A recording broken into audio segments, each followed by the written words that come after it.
الحمدللہ آج 5 جولائی 2020 کی قرآن کلاس نمبر 35 کی اسٹوڈیو ریکارڈنگ ہونے جا رہی ہے۔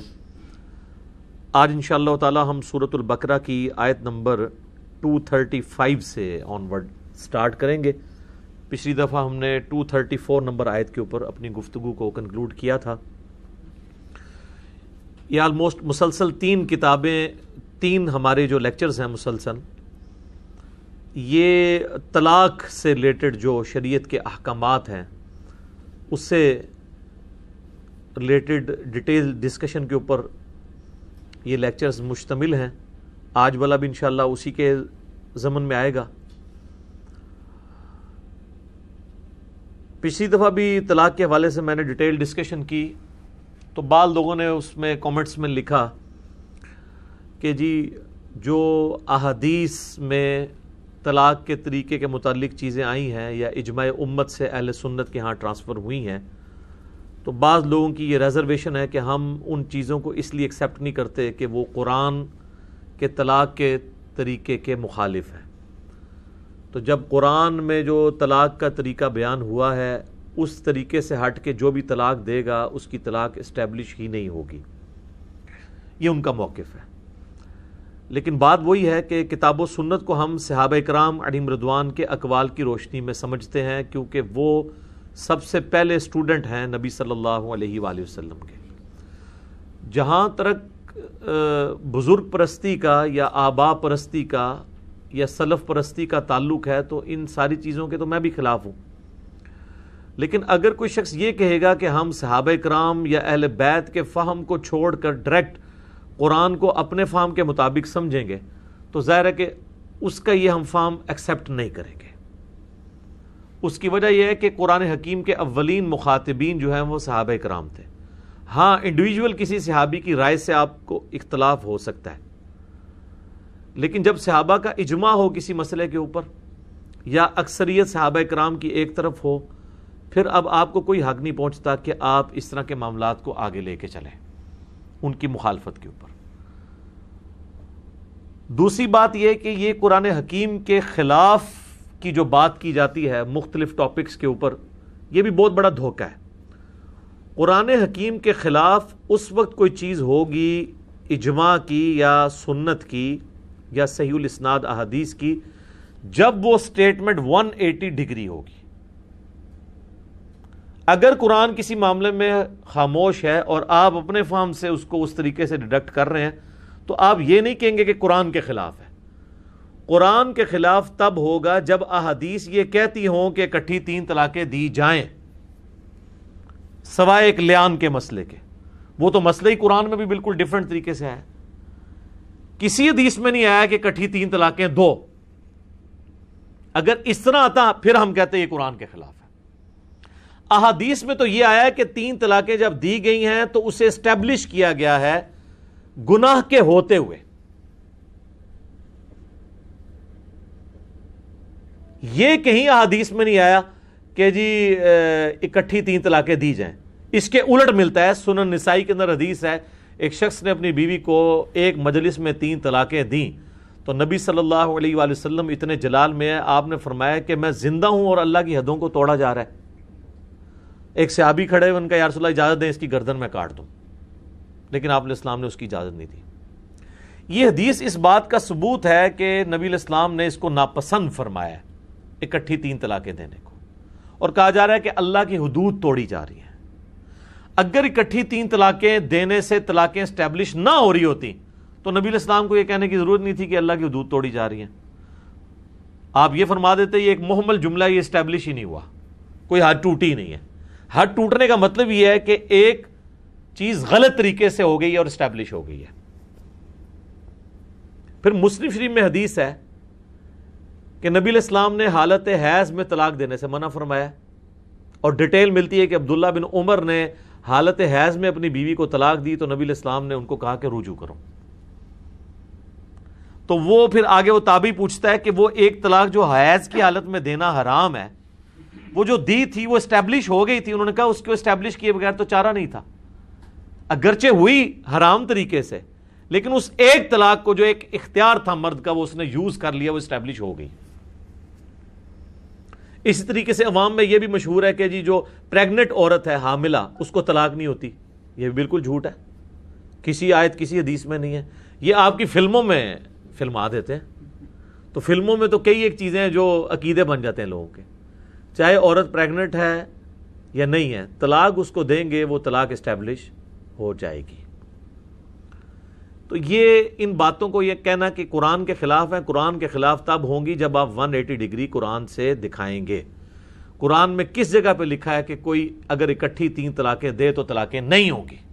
جب تک یہ سٹیٹمنٹ نہیں. قرآن اس حوالے سے خاموش ہے، جس طرح اس سے بڑے معاملات میں قرآن خاموش ہے. قرآن کہتا ہے جب جمعے کے لیے اذان دی جائے تو مسجد کی طرف جاؤ، لیکن بتاتے ہی نہیں ہے کہ اذان کے الفاظ کیا ہیں. اب کوئی اجتہاد کرے کہ نہیں جی وہ اذان کے الفاظ یہ ہوں گے کہ جی جمعے کا ٹائم ہو گیا آ جاؤ مسجد. اذان کہتے ہیں پکارنے کو، تو پکارا ہی نہیں الفاظ کے ساتھ جائے گا. وہ سنت ہمیں بتاتی ہے کہ اذان کے الفاظ ہیں جو نبی علیہ السلام نے تعلیم فرمایا امت کو. اسی طریقے سے قرآن حکیم میں نماز کی تاکید 700 مقامات پر آئی ہے، طریقہ ایک جگہ بھی نہیں آیا.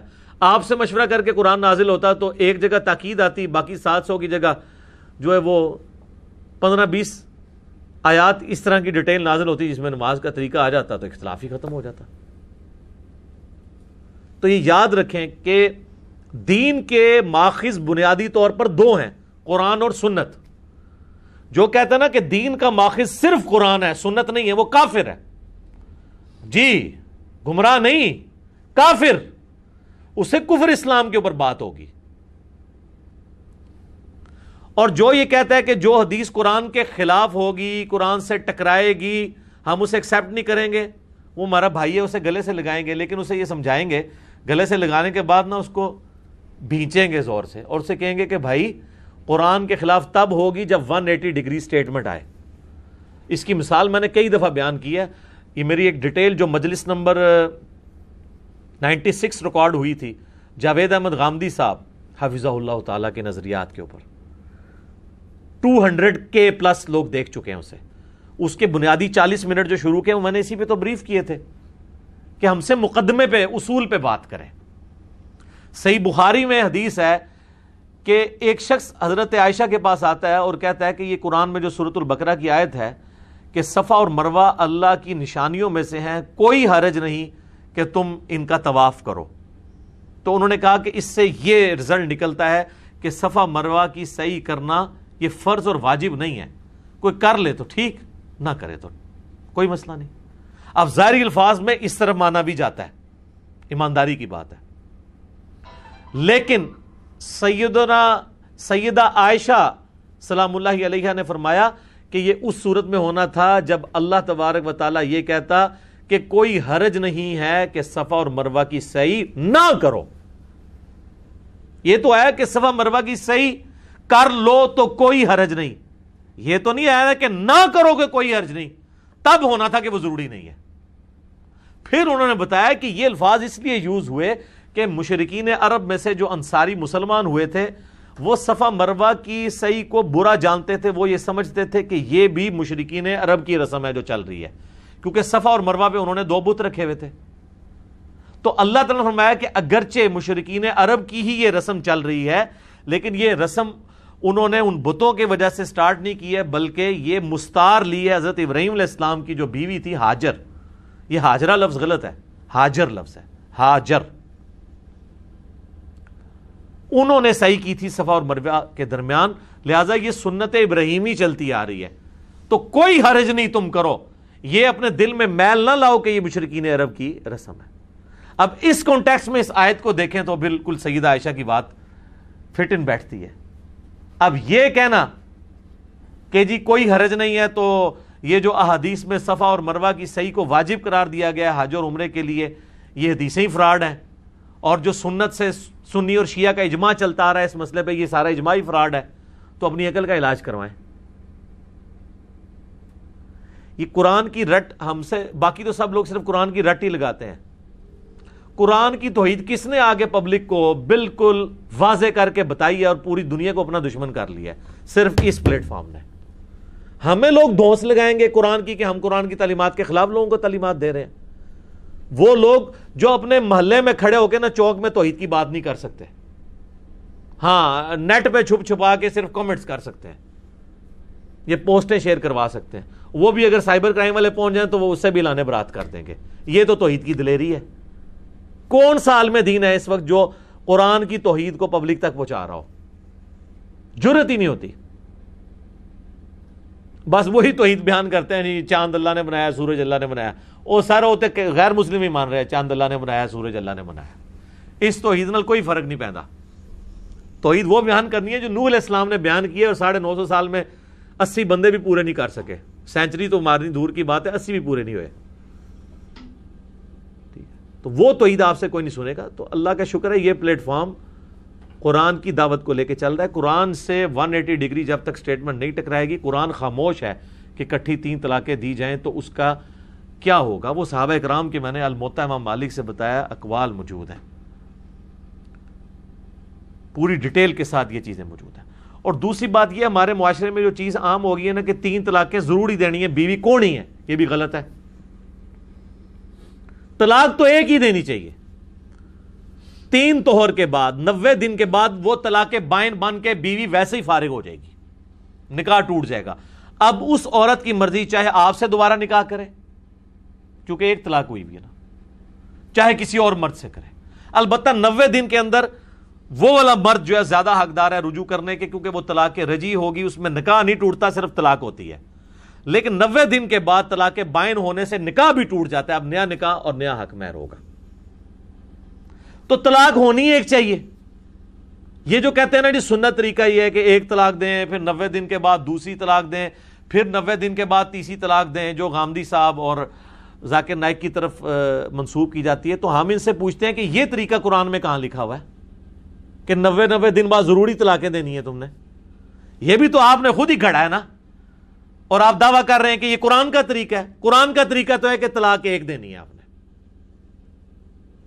وہ جو ہے نا طلاق مرتان، وہ یہ ہے کہ بفرض محال کبھی مسئلہ بن گیا اور دوبارہ دینی پڑ گئی تو 2 ہی دفعہ دے سکتے ہو، تیسری دفعہ بیوی فارغ ہو جائے گی۔ یہ جو آپ کہتے ہیں نا قرآن کا طریقہ ہے کہ 90 دن بعد دیں گے، پھر 90 دن بعد دیں گے، جھوٹ باندھ رہے ہیں آپ لوگ قرآن کے اوپر۔ کدھر قرآن میں لکھا ہوا ہے 90 دن کے بعد دیں گے؟ قرآن میں تو ایک طلاق کا ذکر ہے صرف، کہ طلاق ایک دینی ہے، اور اس کے بعد ذکر آتا ہے کہ چاہو تو رجوع کر لو، اور چاہے تو وہ جب 90 دن گزر جائیں وہ کسی اور سے نکاح کر لے۔ دوسری تیسری طلاق تو قرآن میں ہے ہی نہیں ہے۔ وہ تو اس صورت میں ہے جب وہ بسانے کی نیت سے لے آیا تھا، پھر کبھی حالات کبھی خراب ہو گئے، سال بعد، 2 سال بعد، 10 سال بعد تو اس نے دوسری دی۔ یہ 90 دن کے جو آپ نے پیچز بنا کے اور ایک خود ساختہ طریقہ امت کو بتا رہے ہیں اور کلیم کر رہے ہیں گلے پھاڑ پھاڑ کے یہ قرآن کا طریقہ ہے، تو قرآن ہم سے زیادہ آپ جانتے ہیں؟ کدھر قرآن میں لکھا ہوا ہے طریقہ؟ کوئی قرآن میں یہ طریقہ نہیں لکھا ہوا۔ قرآن اس حوالے سے خاموش ہے، جس طرح اس سے بڑے معاملات کے اوپر قرآن خاموش ہے، سنت کی طرف لے کے جاتا ہے، اس معاملے میں بھی سنت کی طرف لے کے جاتا ہے۔ کافی عرصہ پہلے جب میرا یہ نظریات سامنے آئے نا، اس وقت مولانا اسحاق صاحب رحمہ اللہ تعالی زندہ تھے۔ تو ہمارے جو فات بھائی ہیں جو ان کا چینل چلاتے ہیں، مولانا اسحاق اردو، نسٹ یونیورسٹی میں وہ پروفیسر ہیں، شریف النفس آدمی ہیں، مجھ سے رابطے میں رہتے ہیں۔ تو انہوں نے نا مولانا اسحاق صاحب رحمہ اللہ تعالیٰ کو کال ملائی کہ اس طرح جو ہے نا، وہ انجینئر صاحب کہتے ہیں کہ ایک مجلس کی 3 طلاقیں 3 ہوتی ہیں۔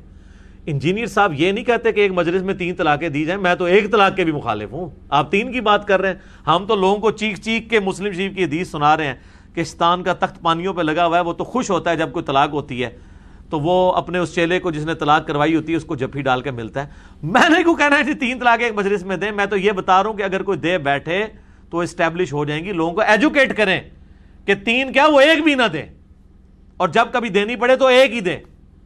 اور اگر پاکستان کے قانون کے شر سے بچنا ہو تو عورت خلا لے لے، کیونکہ مسند امام شافعی میں سیدنا عثمان غنی رضی اللہ تعالیٰ عنہ کا فتویٰ موجود ہے کہ اگر عورت خلا لے گی نا، اگرچہ خلا ایکویلنٹ ٹو 3 طلاق ہوتا ہے، یا 1 طلاق 90 دن گزر جائیں تو اس کے ایکویلنٹ ہوتا ہے، لیکن اس میں چونکہ مرد نے طلاق نہیں دی ہوتی، لہٰذا اسی مرد کے ساتھ دوبارہ شادی ہو سکتی ہے، حلالے اور حرامے کے بغیر ہی۔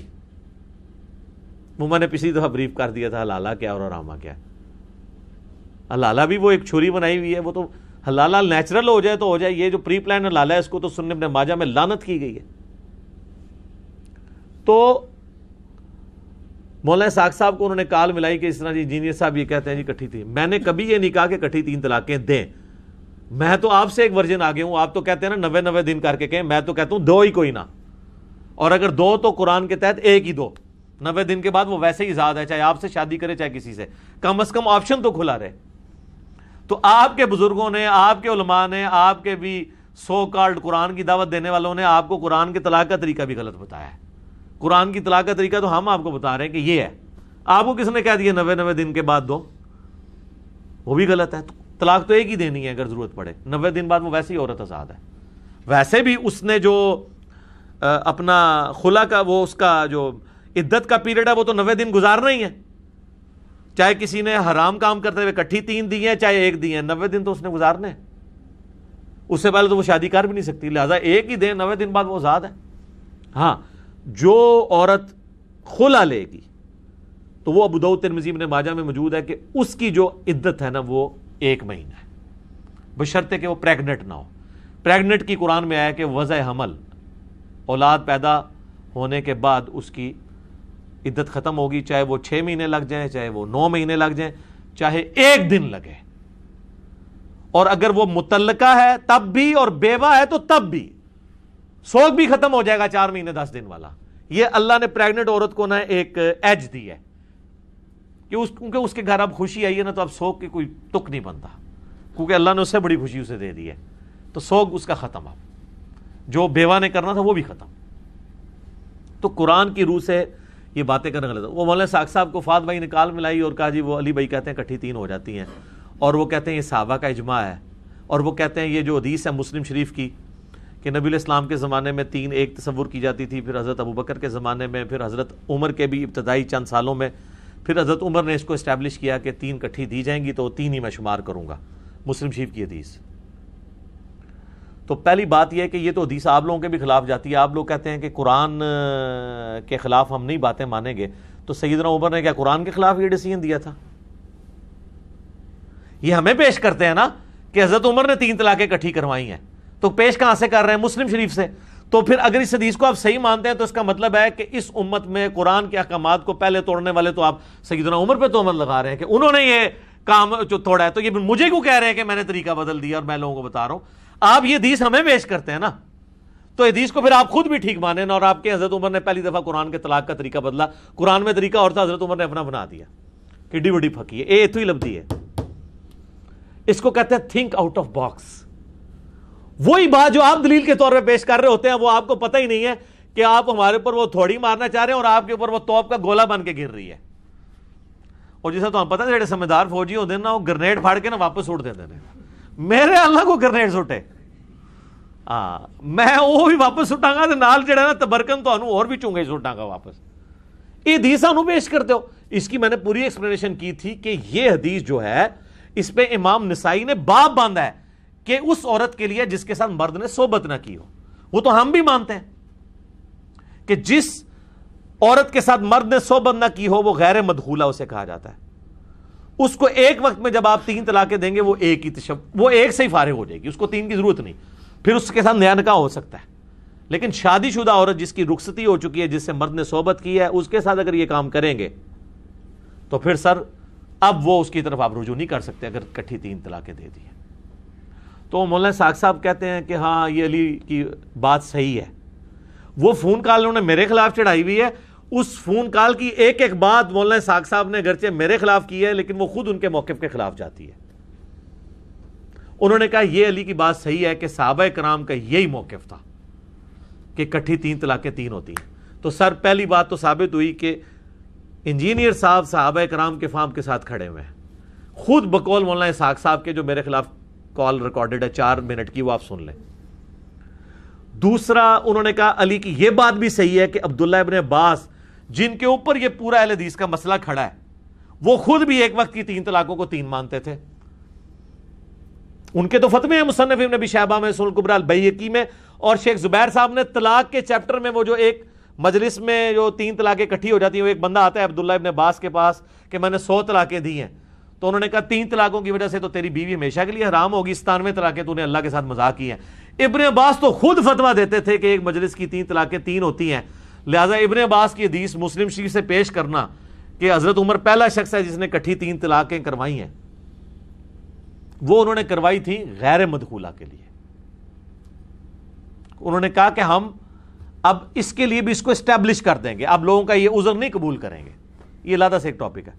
تو وہ مولانا ساق صاحب کہتے ہیں کہ وہ ابن عباس بھی دیتے تھے۔ لو جی، ایک ابن عباس پہ ہی آپ کھڑے تھے اور اس کی بھی ایک روایت کے اوپر جو مسلم شریف کے اندر ہے، اور اس کا فہم بھی آپ اس طریقے سے بیان کرتے تھے، اور جب ہم کہتے تھے کہ ابن عباس تو خود اس کے خلاف چلتے ہیں جو اپنی روایت بیان، اگر راوی حدیث اپنی روایت کے خلاف چل رہا ہو تو اس کا کیا مطلب ہے کہ وہ اس روایت کو کس درجے میں لیتا ہے؟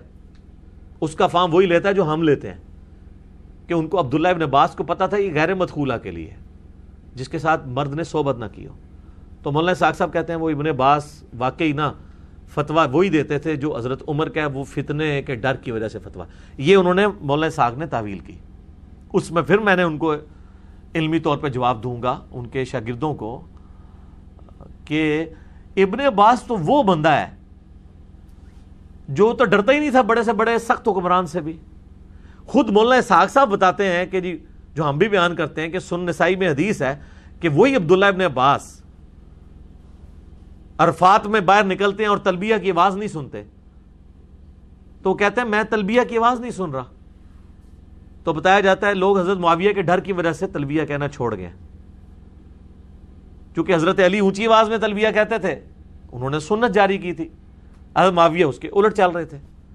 تو انہوں نے فرمایا کہ سنن کبریٰ البیہقی میں بھی اس کی پوری ڈیٹیل موجود ہے، انہوں نے کہا ان پر اللہ کی لعنت ہو، معاویہ کی ناک خاک آلود ہو، انہوں نے بغض علی میں رسول اللہ کی سنت کو چھوڑ دیا۔ رسول اللہ اونچی آواز میں لبیک کہتے تھے، پھر ابن عباس نے وہاں لبیک اللہم لبیک اونچی آواز میں کہا۔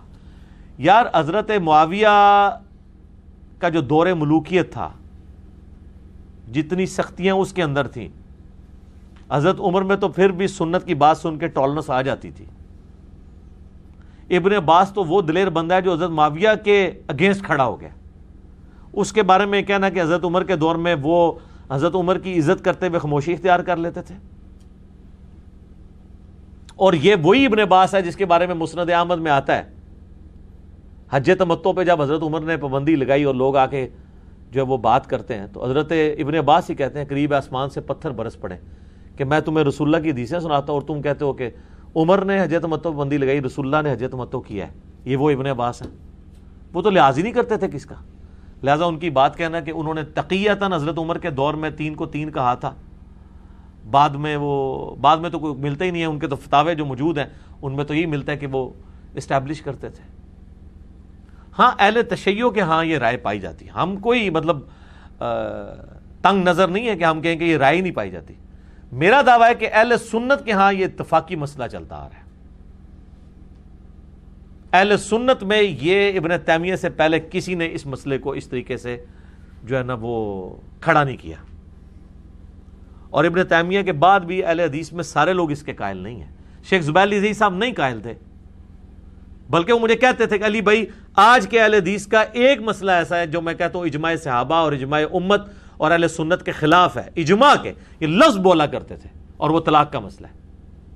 میرے 1 to 100 کوسچنز میں جب میں نے آخر میں مجھے پتا تھا یہ جواب نہیں دیتے ہیں کیونکہ وہ پورا ایک مسلک کھڑا ہوا ہے نا، تو میں نے اس سوال کے سٹارٹ میں کہا تھا آپ کی مرضی جواب دیں یا نہ دیں، تو میں نے کہا 3 طلاق کا مسئلہ بتائیں، تو وہ اس پہ کھڑے ہو گئے تھے۔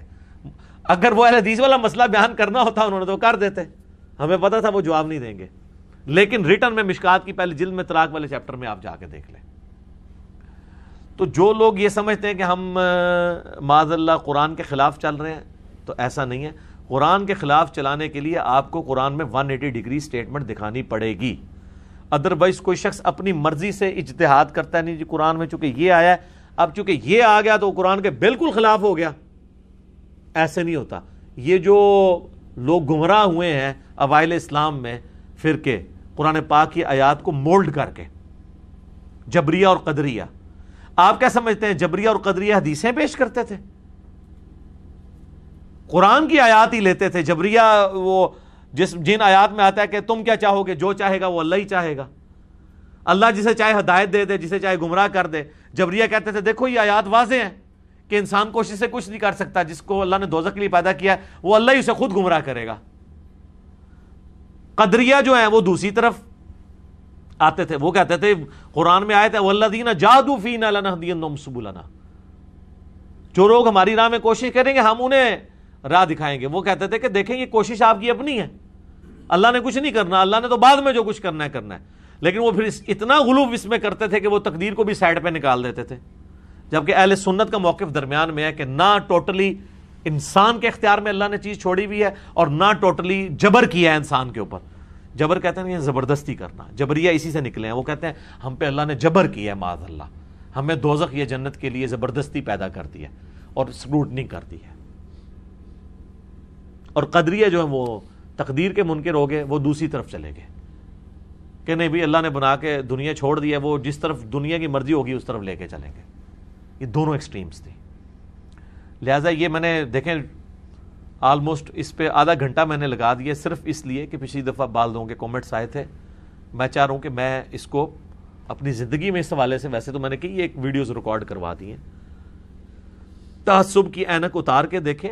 آپ ضرور یہ موقف اڈاپٹ کر سکتے ہیں کہ جی میرے نزدیک یہ موقف اس طرح نہیں اس طرح ہے۔ ہمیں کوئی دھونس نہ لگائے کہ ہم قرآن کے خلاف چل رہے ہیں۔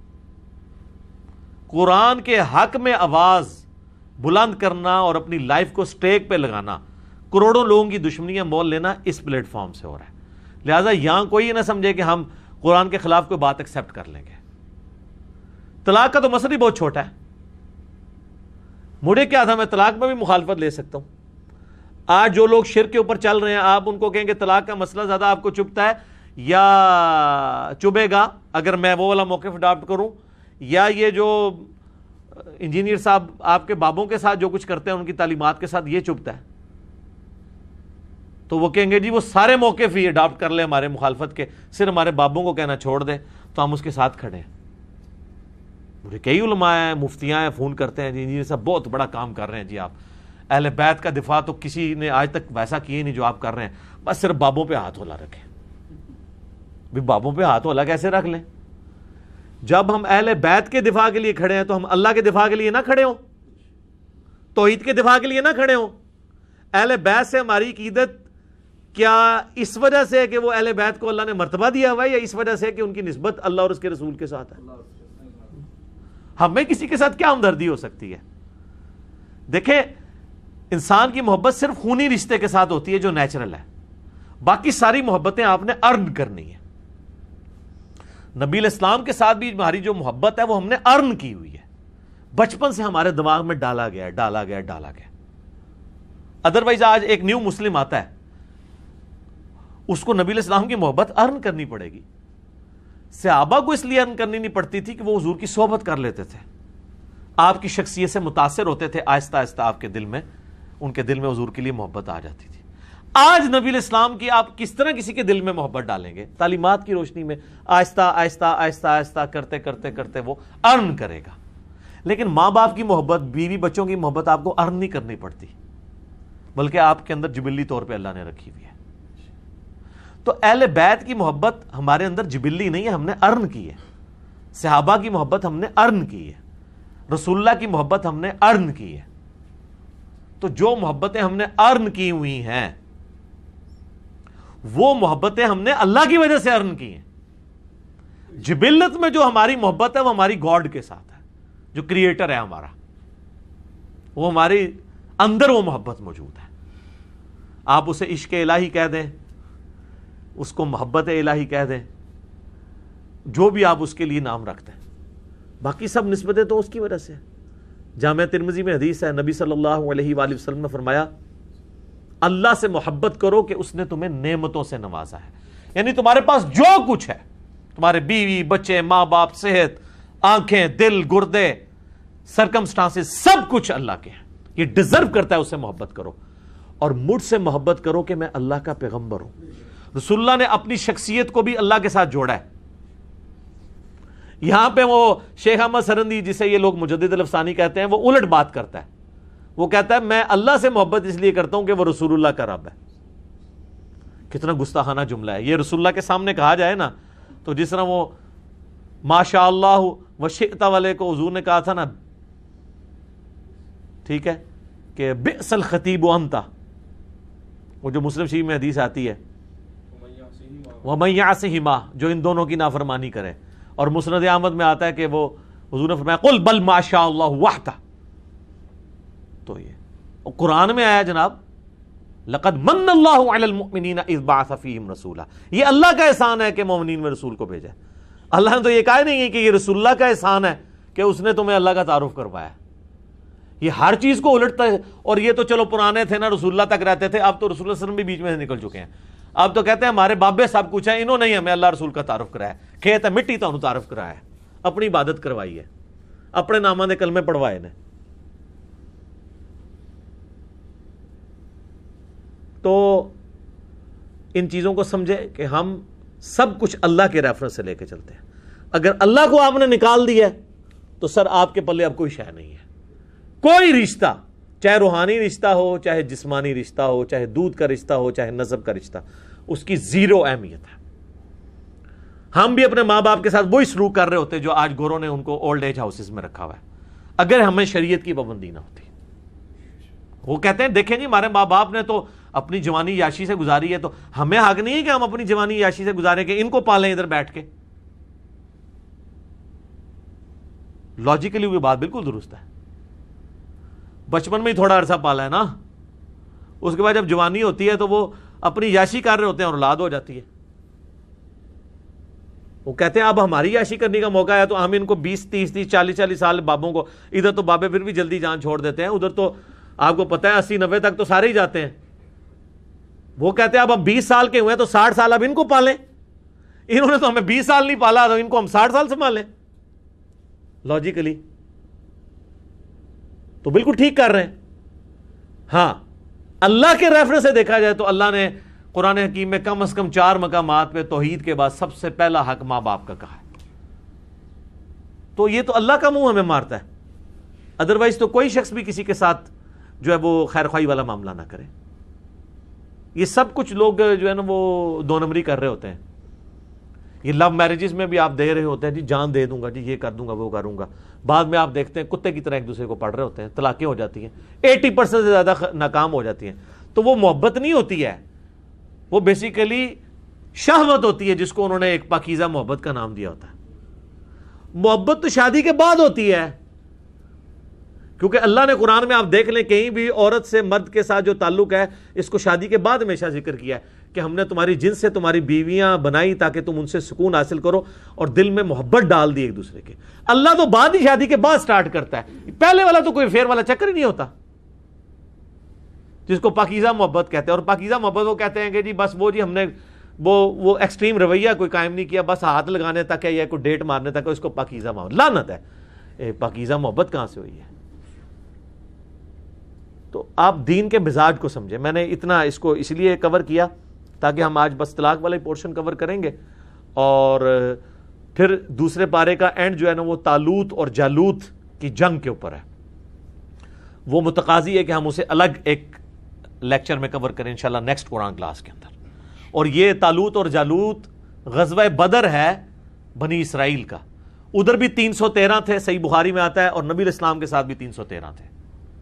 اور یہ طالوت اور جالوت کی جنگ اسی جگہ پہ ہوئی تھی این الجالوت جسے کہا جاتا ہے، جہاں پہ سلطان رکن الدین بیبرس نے پہلی دفعہ منگولوں کو شکست دی تھی، جو میں نے ارطغرل ڈرامے والے اس میں کلپ میں بتایا تھا. ایگزیکٹ اسی جگہ پہ نا جنگ ہوئی تھی منگولوں کے ساتھ مسلمانوں کی. اور پھر کئی ہزار سال کے بعد پھر وہ ہسٹری ریپیٹ ہوئی تھی کہ اللہ تعالیٰ نے مسلمانوں کو فتح دی تھی. تو اب جلدی جلدی ان آیات کو کور کر دیتے ہیں. سورۃ البقرہ آیت نمبر 235. اعوذ باللہ من الشیطان الرجیم. بسم اللہ الرحمن الرحیم. ولا جناح علیکم فیما عرضتم بہ من خطبۃ النساء. اور کوئی گناہ نہیں تم پر اس بات میں کہ اشارے سے پیغام نکاح پہنچا دو ان عورتوں کی طرف، یعنی جو عورتیں مطلقہ ہیں یا بیوہ ہو چکی ہیں. او اکننتم فی انفسکم، یا اپنے دل میں اس خواہش کو چھپائے رکھو. علم اللہ انکم ستذکرونہن، اللہ تعالیٰ خوب جانتا ہے کہ تم ان کا ذکر تو کرو گے، تم خواہش رکھتے ہو ان سے نکاح کی، لیکن ظاہر ہے کہ جب تک عدت ہے اس دوران آپ ان کو پیغام نکاح نہیں پہنچا سکتے، یہ اللہ کی طرف سے حرام ہے۔ وَلَٰكِن لَا تُوَاعِدُوهُنَّ سِرًّا، البتہ ان سے کوئی خفیہ طور پر وعدہ نہ لو، إِلَّا أَن تَقُولُوا قَوْلًا مَعْرُوفًا، ہاں شریعت کے مطابق وہ معروف بات کر سکتے ہو، کسی کے ذریعے یہ پیغام پہنچا سکتے ہو، لیکن اس میں نکاح کے الفاظ نہیں استعمال۔ کسی عورت کے ذریعے ایسی متعلقہ یا بیوہ کو آپ پیغام یہ پہنچا سکتے ہیں کہ جی آپ نے عدت گزارنے کے بعد مجھے آپ سے ایک ضروری کام ہے، یہ نہیں کہہ سکتے کہ میں آپ سے نکاح کی خواہش رکھتا ہوں، تو ظاہر ہے کہ وہ عورت کو ایک اشارتاً بات پہنچے گی، تو یہ اللہ کی حدود ہے۔ وَلَا تَعْزِمُوا عُقْدَةَ النِّكَاحِ حَتَّى يَبْلُغَ الْكِتَابُ أَجَلَهُ، اور اس وقت تک بات پکی مت کرو نکاح کی یہاں تک کہ وہ جو اللہ کی کتاب ہے وہ اپنی انتہا کو پہنچے، یعنی کتاب سے مراد شریعت، یعنی اگر وہ عورت مطلقہ ہے تو پھر ظاہر ہے کہ 3 طہر تک، اور اگر وہ بیوہ ہے تو 4 مہینے 10 دن، وہ بھی قرآن میں گزر چکا، اور اگر وہ پریگنٹ ہے تو وہ پورے وضع حمل کے بعد، اس کے بعد کے بھی 40 دن۔ وَاعْلَمُوا أَنَّ اللَّهَ يَعْلَمُ مَا فِي أَنفُسِكُمْ فَاحْذَرُوا، اور جان لو کہ اللہ تبارک و تعالی خوب جانتا ہے جو تمہارے جی کے اندر ہے، اس سے ڈرتے رہو۔ وَاعْلَمُوا أَنَّ اللَّهَ غَفُورٌ رَحِيمٌ، اور یہ بھی جان لو کہ اللہ تبارک و تعالی بے شک بخشنے والا ہے اور برداشت کرنے والا ہے۔ ان اللہ غفور حلیم، اللہ تعالیٰ بخشنے والا